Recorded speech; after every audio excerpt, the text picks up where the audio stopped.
Lack of direct pushback against Beijing has led to expansion of CCP's United Front in Canada, think tank president.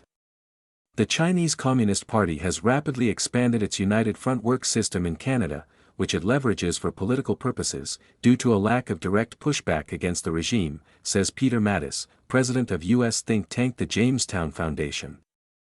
Mattis testified on April 20 before the House of Commons Subcommittee on International Human Rights, which is currently studying the global impact of transnational repression. His testimony comes after the Jamestown Foundation released a report in February that said the Chinese Communist Party has built a global network of more than 2,000 organizations linked to its United Front system, including at least 575 such groups in Canada. Mattis told MPs at the committee meeting that the CCP's main instrument is the United Front work system, which it uses as a tool for political struggle and conflict, and to create or control social groups that can be leveraged for its political purposes. The United Front system targets civil society organizations, wealthy proxies, universities, companies, politicians, local governments, media organizations, celebrity personalities, and any other institution that might shape interactions with the CCP, Mattis noted, adding that this is a never-ending process to identify threats and ensure control of ideas that could be dangerous to the CCP. Conservative MP Shivaloy Majumdar, who is vice chair of the subcommittee, commented on Mattis's testimony, saying the United Front Work Department is deploying a swarm approach in democracies like Canada and a 24/7 political campaign that never ends and constantly looks for opportunity. The Jamestown report revealed Canada has the highest per capita density of UFWD organizations, which it said the party also uses to carry out transnational repression by monitoring, harassing, and directly attacking those it considers to be threats. Majumdar noted the density of UFWD organizations in Canada is 5 times the size of the United States and targets Uyghurs, Hong Kongers, Falun Dafa, and others in Canada. He asked Mattis what unique risk this created for North American security. "I think that this kind of expansion, in terms of it being open and being accessible, is a product of a lack of direct pushback," Mattis responded. "If you go back to the controversial report Project Sidewinder in the 1990s, this was sort of a speculative effort. It was a sense that something could happen. Project Sidewinder, a 1997 report by a joint task force of the RCMP and the Canadian Security Intelligence Service, investigated the collaboration between Chinese intelligence, wealthy Chinese tycoons, and criminal triad gangs in infiltrating Canada to influence business and politics.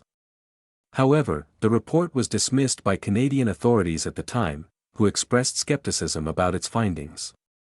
Mattis said the Jamestown report indicates what happens when there is no pushback, when there are no investigations, and there are no discussions about what takes place. "Unless there are consequences, Beijing is running no risks whatsoever by continuing their operations," he added. Meanwhile, Senator Yuan Pao has criticized the Jamestown report, calling it disinformation that undermines Canadian democracy and promotes a modern form of Chinese exclusion. When asked by Majumdar to respond to Wu's criticism, Mattis said he views the senator's response as a kind of laziness to not look at the methodology behind the report or at the CCP. He said Canadians should be able to have conversations about the appropriate channel for engagement with organizations associated with Beijing. Subversion and control. Mattis told MPs the purpose of the United Front system is to mobilize friends to isolate or strike at enemies of the party, which he said the Chinese regime's first leader Mao Zedong was explicit about in the 1930s. Mattis noted Mao's framing of the United Front work system has been consistent and clear across all his successors, up to Xi Jinping today, characterizing United Front work as a magic weapon or talisman to facilitate China's rise in the midst of an international and ideological battleground. The UFWD is also used to support transnational repression, including surveillance and intimidation, as well as other harms, such as trying to insert itself between democratic citizens and governments so that they speak with the party's voice, he added. In addition, the CCP undermines the integrity of decision-making by influencing politicians through its UFWD, and uses United Front organizations to facilitate intelligence operations and technology transfer, Mattis said.